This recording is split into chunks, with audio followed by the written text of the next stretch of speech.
Hello and welcome to the marketplace and this cosy little corner of the Rusty Nail Tavern. We are chatting to Brother Q, the spirit binder, in between quests, and I can finally show you the front of our newly minted tabaxi, Tempest, complete with mohawk and purple reaper armour. We are through the Korthos Island, or at least the bits that I do in Korthos, so that went pretty well. Just using the two weapons, the two rapiers and the cat scratch got us through reasonably unscathed. Uh, Gear wise, my standard level 2 stuff pretty much, so we've got a bit of constitution on the necklace. The charisma is pretty well redundant. Standard goggles. Now true seeing should come in very handy on this build, not just for finding secret doors, but for anything with displacement or blur. We should be able to hit them properly with these, so that's nice. Standard robe, so invulnerability for a bit of damage reduction, although that quickly outlives its use, as from what I understand most attacks from very early on have magic attached to them, so it's only in the earliest couple of levels that would come in, I think. Fearsome, just to not have crowds around us, so if they do actually hit us they run off in fear, which is quite nice. And a bit of extra fortification against critical hits. Resistance bonus for saves, more fortification, which doesn't stack, by the way, only the highest one is taken into account. So here we've got a light fortification sapphire, which is 25%, that's 43%, so that's the one that the game will account for. And just little odds and sods from the Borderlands, just because they happen to have a little boost, mythic boost, and in this case a Reaper boost too. A bit more PRR and MRR for sheltering. The Radiance Law is completely redundant there, and a couple of dodge and feather falling. I took the liberty of going and collecting 2 rapiers from the Borderlands level 2s. I took the ethereal ones because if we happen to meet a Reaper we'll need something to be able to hit it with, and even then I think we'll struggle to kill it before it kills us, so maybe that's why we're carrying our Storm Reaver cookies here, that one of the bear party gave us a life or 2 back. I have slotted these rapiers with little rubies, a ruby of flame and a ruby of frost. I didn't deliberately put them hot and cold, it's just what I happen to have, but it has had the effect of showing me when the offhand weapon is hitting, because obviously the colour of the additional damage, flame or frost, is telling me which one is doing the hit, so I can see how often the offhand one hits. With the 2 weapon style, the offhand one gets a penalty to hit if you don't have the 2 weapon fighting, which that line is auto granted as you level up in Ranger, but if you don't have that, the offhand in particular gets quite a severe penalty to hit. As I understand it, the 2 weapon line reduces the penalties, and when you get high enough up the line I think the penalties are eventually gone, at least I hope so. You can see there it's telling us dex to hit there as well from the tabaxi tree, so more by luck than judgment. I mean, I took tabaxi because they start with extra dex, and I thought maybe there might be 1 or 2 useful things in the tree, but I had no idea about this dex to hit with the light weapons and the dex to damage in there, which we're going to be able to get way sooner than we would have done through our Tempest tree. So more by luck than judgment, I've ended up with something that's really going to help us through the early levels, this racial tree. So very glad of that. You might be thinking, why are we starting with a Tempest when I had Barbarian slated for this life? Well, one of the Bear Party very kindly transferred me a couple of super nice weapons for our early epic adventure.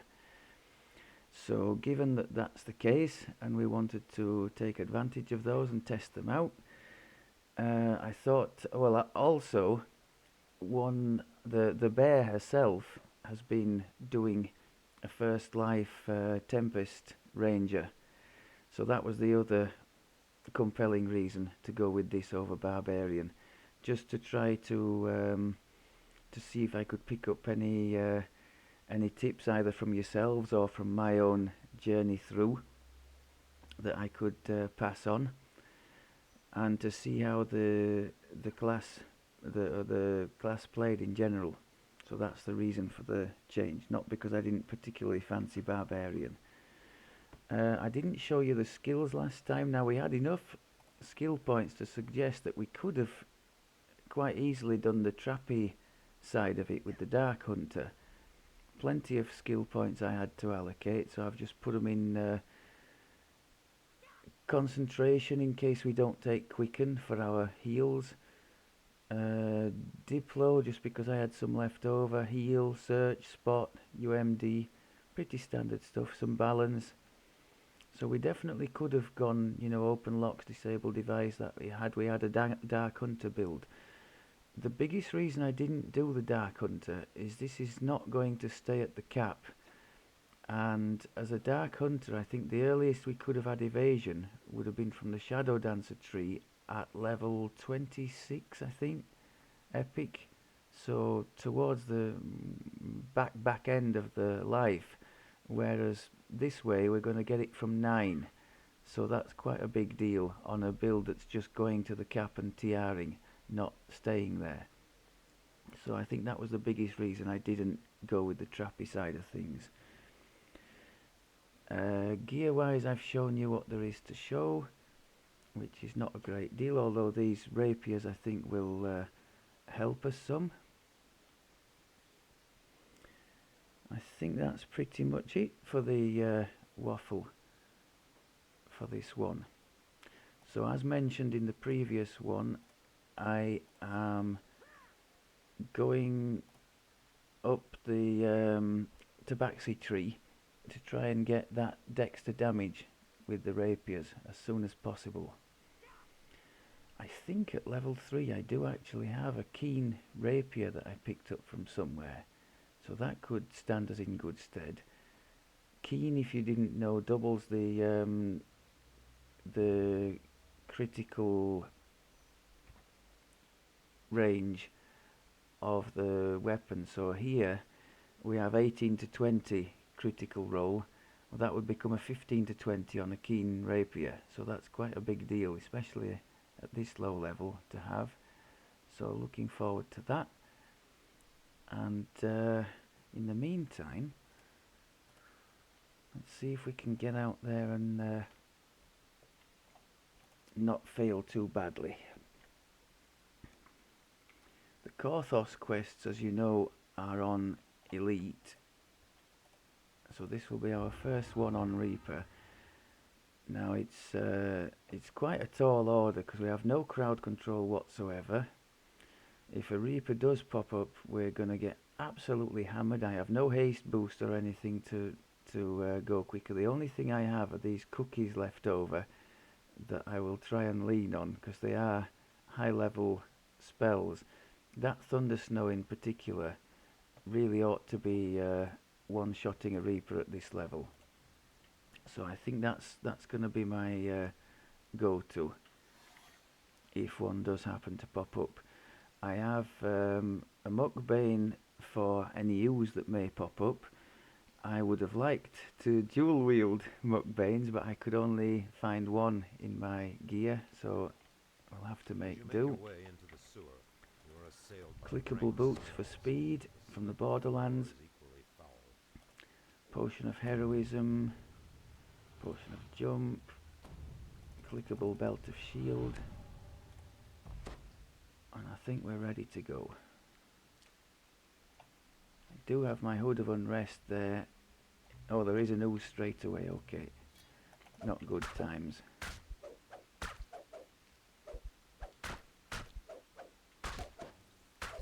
I think it's actually kept the offhand weapon in, which is not good. Is that what it's done? Yes, it kept the offhand rapier in, even though that... Shall I... If I just put that like that... Yeah, that would have been better. So have I actually wrecked the offhand weapon now? Yeah, you see it's taken quite a bit of damage, whereas the main one is hardly damaged at all. Okay, noted. I do have my potions of Cure Serious. 2 crystals, dull and lifeless, flank the gate.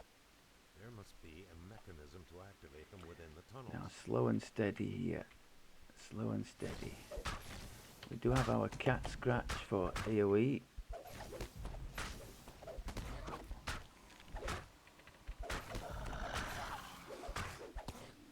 I'm not sure how much use it's being.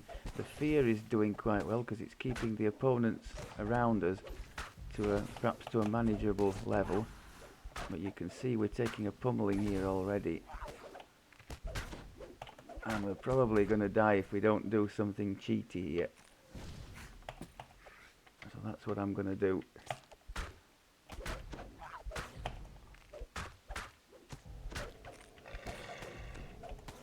Okay. Stopping to restore health. So again, as mentioned in previous iterations, it totally doesn't make sense to do Reaper at this low level unless you're with a half decent group. I'm trying to get out of combat here so my heals will give me proper amounts and not just Reaper nerfed amounts. It's not working, is it? Okay, there must have been something that I've alerted down there that is still alerted and the game's saying, no mate, you're still in combat.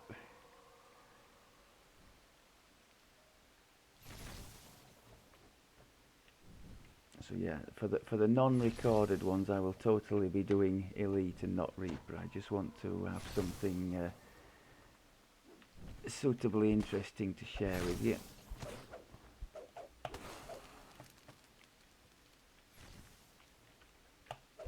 Also, don't forget, at the moment we don't have dex to damage, only to hit. Along the floor and walls of the sewer, you find signs of a significant force of kobolds.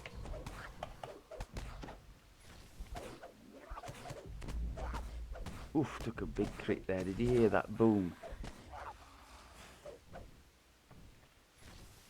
I still don't think I can find a place to heal properly. We're just going to have to make do with the Reaper nerf here.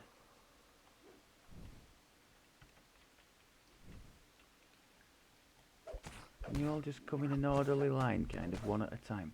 I'm doing my best not to move while striking, because a few of you have already said I have even more of a mischance than when I'm doing that. There is a lever here. Perhaps it is tied to the crystals that power the gate.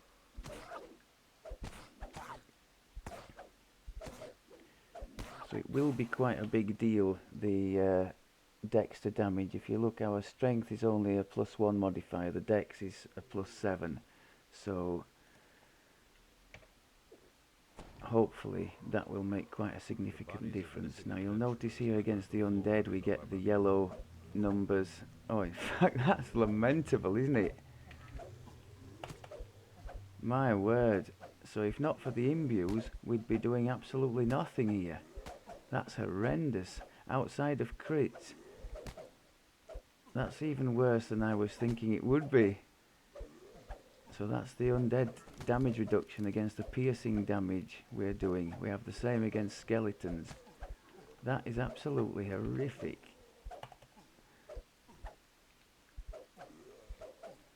So were it not for the slotted rubies in our weapons, we probably wouldn't be able to kill these at all.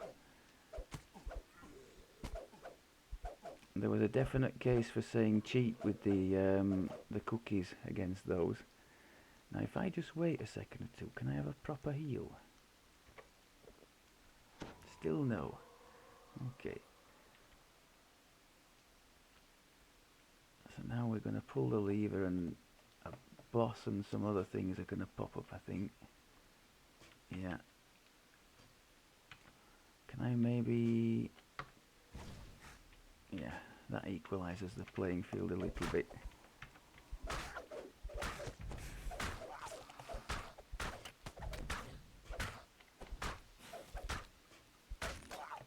Cat scratch. It's a bit of a clunky animation, that cat scratch, and it seems a bit weird as well, the way it seems like it hits the targets when the strike is sort of winding back, not when you would expect when the sort of swipe, the outward swipe comes. So it's a little bit difficult to get used to, but it is situationally reasonably useful when you have no other source of AoE. I think that dog down there is still preventing us from healing properly.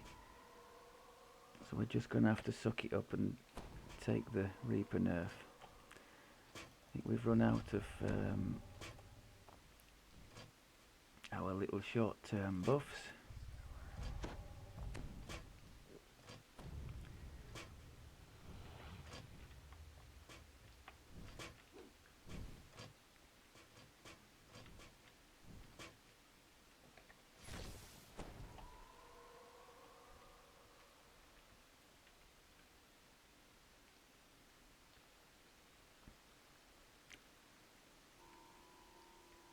Is there a news in there? No. Okay, but there is a thrower. Probably other stuff too, yeah. Oh, this looks bad. This looks really bad. I think we're going to have to do some running round here, otherwise we're going to get mauled.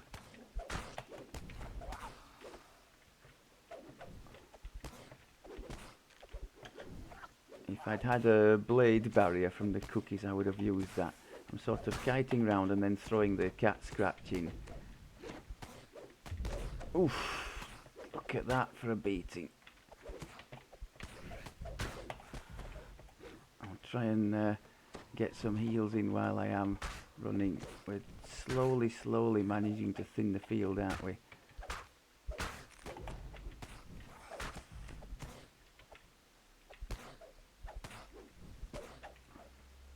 Can we get you while you're scared? We do have one sneak attack dice from the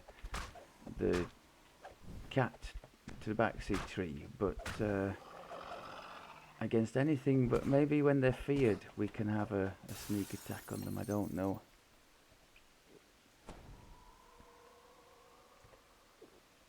Oh yes, finally, proper heals, okay.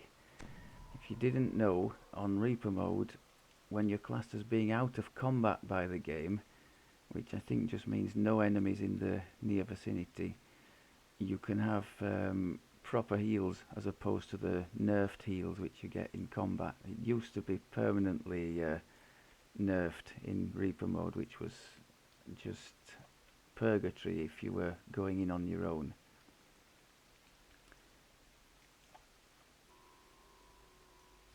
That's a news, isn't it? Yeah. Oh, wonderful. A news with some other things as well. Oh, crikey. I've got to get rid of this warrior first. Okay, now switch. Come on then.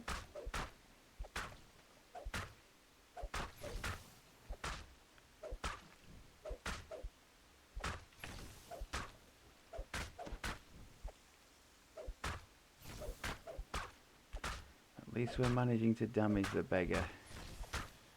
Had we had two mukbanes to swing, I think we would have done okay against the users. I think we might have been alright there. I'm not a huge fan of swapping weapons, but I think we're going to have to keep these particular rapiers for whenever a Reaper pops up. And I think maybe at 5 we'll go for some... or we could go for some ferrocrystal ones from the Feywild to be able to hit ooze without swapping over, depending on what we're doing at that stage.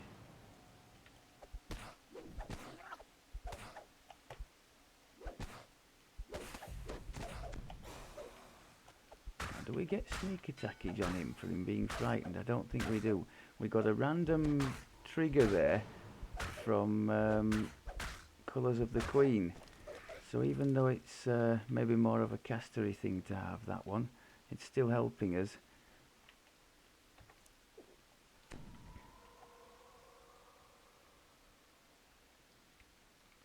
The bodies of some Oh, zombies. What a joy.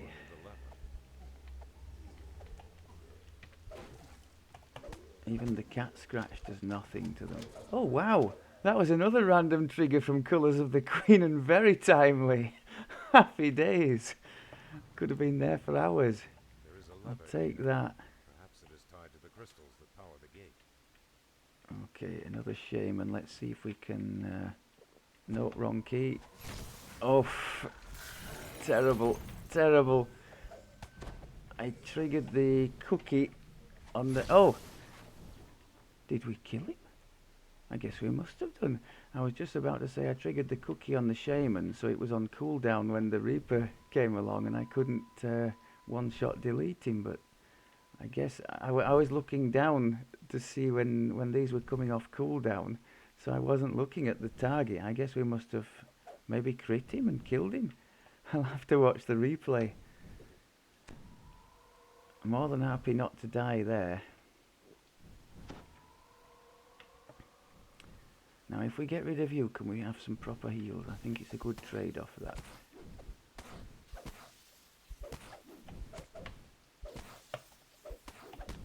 My word. Glancing blows and misses and all sorts. Oh no, there's another one there. Such are my powers of observation.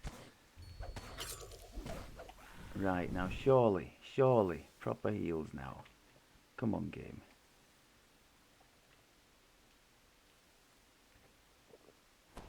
No?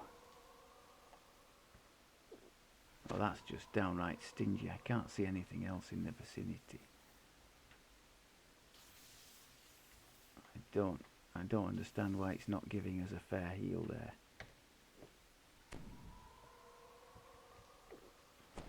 Okay.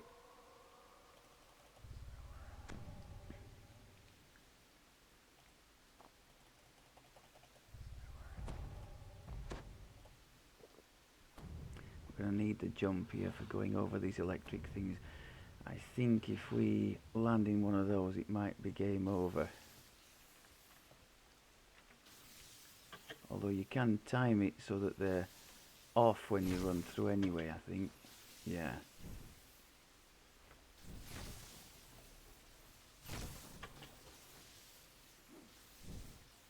Deflect arrows. Happy days.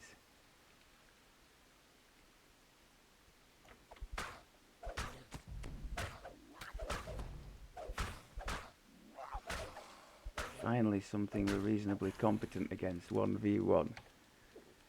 Now I know there are throwers and things down the sides here. I would love to be in Viz or to be able to... Actually, I think we can drag him out if we start throwing our little dart, which is just there for a lever puller.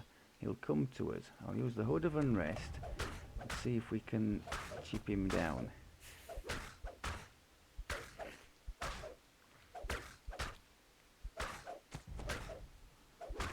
I think without the Hood of Unrest we may well have lost that. Nice. I'm not going to risk going down there for the end chest because there are things on the sides here. You can just about see one of them there. So I think we'll take our victory and get the hell out of here. Ample illustration, if you needed it, that Reaper mode, especially at the very early levels before you get your Reaper points to add and you've got your gear and such going, is somewhat masochistic, depending on the build you're trying to do. For us, it would be a lot more expedient to just go elite, and that's what I'll be doing outside of the videoed sections. But we like to give you a bit of edge of the seat stuff, don't we, to be going on with. Right, I'm not too disappointed with how that went. Obviously, we've got some kinks to iron out, not least of which the fact we can't seem to hit undeads at all. I'm guessing their damage reduction was such that we were reduced to 0. Now, if we'd had dex to damage as well, which in the next level or so I think we should be getting, hopefully we would at least be doing something rather than none. But yeah, that's a bit of an issue, isn't it? Okay, that said, we made it through, so we're going to finish off here and in the harbour, because I haven't started the apart from the box quest, I haven't started the harbour quests yet, and hopefully at some stage that should see us to the dizzy heights of level 3, and the dex to damage that will come with that in the tabaxi tree. Hope to see you there. Thanks very much as always for looking, and I'll speak to you soon. Take care.